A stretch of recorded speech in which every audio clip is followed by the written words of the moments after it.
একটা ক্লাসরুমে অনেক ধরনের স্টুডেন্ট থাকে। কিছু স্টুডেন্ট থাকে যারা সারা বছর ভালো করে পড়াশুনো করে আর ভালো রেজাল্ট করে। কিছু স্টুডেন্ট থাকে যারা সারা বছর মোটামুটি পড়াশুনো তো করে আর এভারেজ নম্বর পায়।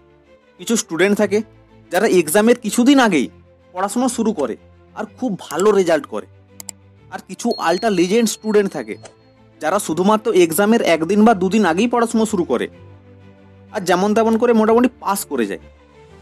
আমাদের আল্ট্রা লেজেন্ড হওয়ার কোনো প্রয়োজন নেই, মানে লাস্টের ক্যাটাগরিতে যাওয়ার কোনো দরকার নেই যে এক্সামের একদিন আগে বা দুদিন আগে পড়বো।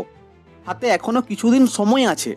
যদি ভালো করে স্মার্ট স্টাডি করি তাহলে এই কম সময়ের মধ্যেও আমরা আমাদের সিলেবাসটাকে শেষ করতে পারবো। দেখো, ভয় পাওয়ার কিচ্ছু নেই। যেই সময়টা চলে গেছে সেটা নিয়ে চিন্তা করা বন্ধ করো। ট্রাস্ট মি, এখনও সব কিছু শেষ হয়ে যায়নি। Step 1, planning. বিনা প্ল্যানিংয়ে কোনো কিছুই করা সম্ভব নয়।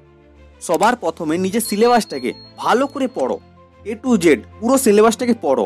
তারপর সেটাকে ছোট ছোট পার্টে ভাগ করো।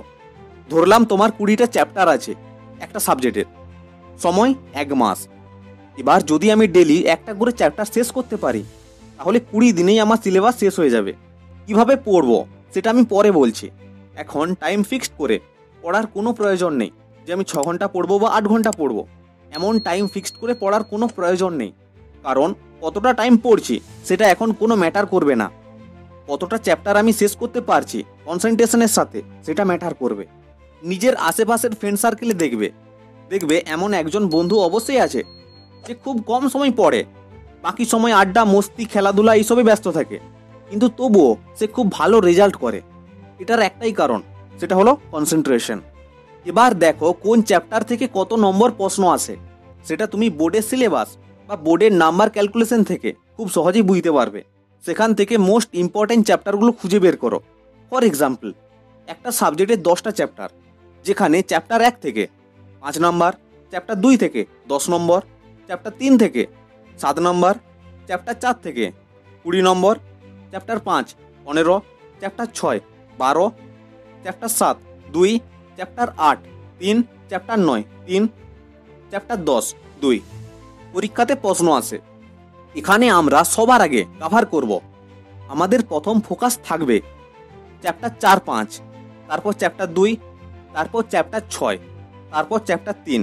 তাহলে ডেলি পড়বো একটা করে চ্যাপ্টার যেগুলোতে বেশি বেশি নাম্বার আছে, যেই চ্যাপ্টার থেকে সবচেয়ে বেশি নাম্বার আমি কভার করতে পারবো।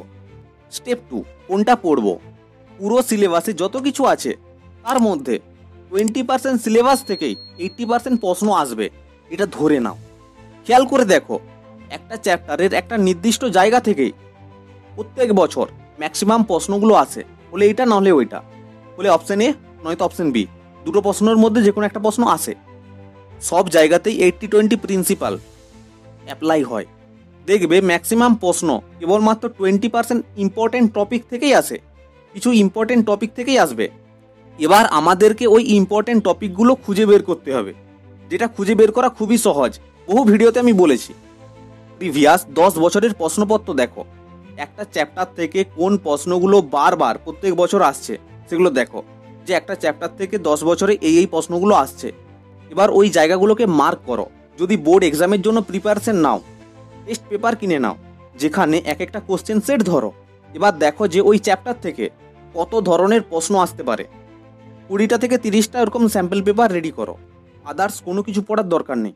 মিনিমাম 25টা থেকে 30টা পেজ রেডি করতেই হবে। তাহলে নিজেই বুঝতে পারবে যে একটা চ্যাপ্টারের কোন জায়গাগুলো সবচেয়ে বেশি গুরুত্বপূর্ণ, কোন জায়গাগুলো আমাদের পড়া উচিত। যেহেতু সামনে এক্সাম, তাই আমাদের সবার আগে জানতে হবে learn what not to cover.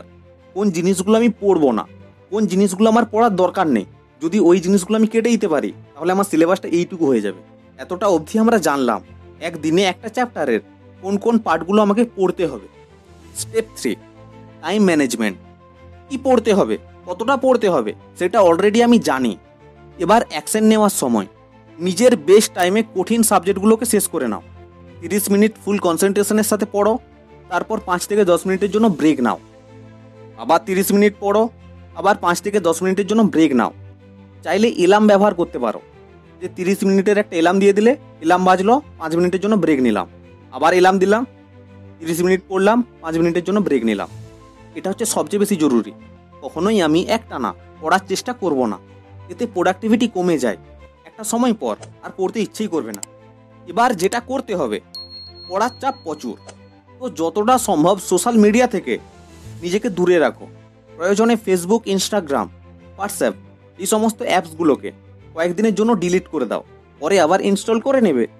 আজকের সময়ে একজন এভারেজ স্টুডেন্টের 2 থেকে 3 ঘন্টা কেবল মাত্র রিলসের পেছনেই নষ্ট হয়ে যায়। প্রত্যেক দিন নিজেকে রিভিউ করো, দেখো প্ল্যান মাফিক পড়াশুনো হচ্ছে নাকি হচ্ছে না।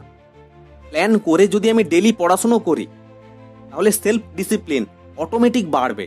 আর যদি একবার ডিসিপ্লিন ঠিক হয়ে যায়, তাহলে আর কোনো সমস্যাই হবে না। Step 4, TWD formula. একটা পেপার নাও, 3টা কলম বানাও। To do list, work in progress, done. To do লিস্টে লেখা থাকবে আজ সারাদিনের প্ল্যানিং, কোন কোন সাবজেক্ট পড়বো, কতটা পড়বো। এবার রাতে ঘুমানোর আগে আমি দেখব যে কতটা কি পড়তে পেরেছি, work in progress. To do list যদি আমি কমপ্লিট করতে পারি, তাহলে এখানে লিখবো ডান। জাস্ট এটা 7 দিন করে দেখো, 100% গ্যারেন্টি কাজ অবশ্যই হবে। সেটা তুমি নিজে বুঝতে পারবে, কিন্তু যতক্ষণ না এইভাবে লিখে লিখে করবে ততক্ষণ হবে না। এতে কি হয়, কোনো কনফিউশন থাকবে না। টু ডু লিস্টে আমার লেখা আছে আজ আমি এই জিনিসগুলো পড়বো। আর যদি না পড়ি, রাত্রেবেলা একটা ভয় পাবে, তারপরের দিন অবশ্যই আবার চেষ্টা করব। Step 5, question yourself. সারা বছর পড়িনি, আজ হুট করে মোটিভেট হয়ে পড়াশুনো শুরু করে দিলাম, এইভাবে হয় না। পরিবর্তন একদিনে এইভাবে আসবে না। সবার আগে নিজেকে চেঞ্জ করতে হবে, নিজের মেন্টালিটি চেঞ্জ করতে হবে। নিজেকে কয়েকটা প্রশ্ন করো আর উত্তর দাও। এই প্রশ্নগুলো করলে অটোমেটিক ক্লিয়ারিটি আসবে। কোশ্চেন নাম্বার 1, যদি আমি নিজের 100% দিই, তাহলে কি আমি 1 মাসে বা তার কম সময়ে সিলেবাসটা শেষ করতে পারবো? অবশ্যই পারবো। Nothing is impossible. যদি আমি চেষ্টা করি অবশ্যই পারবো। কোশ্চেন 2, কেন আমি পড়তে পারছি না? কারণ আমার কিছু খারাপ অভ্যাস আছে যেগুলো আমাকে পড়তে দিচ্ছে না, বা আমি নিজেও পড়তে চাইছি না। সেটা সোশ্যাল মিডিয়া হতে পারে, রিলস হতে পারে, পর্ন ভিডিও হতে পারে, কিংবা জিএফবিএফ হতে পারে। কোশ্চেন 3, আমার জন্য কোনটা আজকের সময়ে সবচেয়ে ইম্পর্টেন্ট, সোশ্যাল মিডিয়া নাকি কেরিয়ার? ভাই যদি কেরিয়ারটা একবার সেটেল হয়ে যায়, তো সোশ্যাল মিডিয়া পুরো লাইফ পড়ে আছে। আর যদি কেরিয়ার না থাকে, তাহলে সব ছেড়ে চলে যাবে। কোশ্চেন 4, ফোনে এতটা সময় আমি কেন কাটাই? কারণ ফোন সবসময় চিপকে থাকে আমার সাথে। স্নান করার সময় ছাড়া অল টাইম আমার কাছে ফোন থাকে। তো কি করতে হবে? যতটা সম্ভব ফোন থেকে একটু দূরে থাকতে হবে। কোশ্চেন 4, ফোনটা কেন চিপকে থাকে আমার সাথে? আমি কি ভাবি যে কেউ হয়তো ফোন করবে, মেসেজ করবে, এটা ভাবি। আমি যদি অলরেডি সবাইকে বলে দিই যে আমার ফোনটা খারাপ, যদি কোনো প্রয়োজন হয় বাড়ির ফোনে ফোন করিস, তাহলে তো প্রবলেম সলভ, তাই না? ইম্পর্ট্যান্ট কল তো বাড়ির ফোনেও চলে আসবে। কোশ্চেন নাম্বার 6, সোশ্যাল মিডিয়া থেকে আজ অবধি আমি কি কি পেয়েছি? আমি তো কিছুই পাইনি। তুমি জানো তুমি কি কি পেয়েছো। কোশ্চেন নাম্বার 7, ফোন অফ করলে আমার কোন কোন অসুবিধা হবে? আমার তো কোনো অসুবিধা হবে না, কারণ যদি কোনো ইম্পর্টেন্ট কল থাকে আমার বাড়ির ফোনে আসবে। কোশ্চেন নাম্বার 8, এখন আমার জন্য কোনটা সবচেয়ে বেশি ইম্পর্টেন্ট?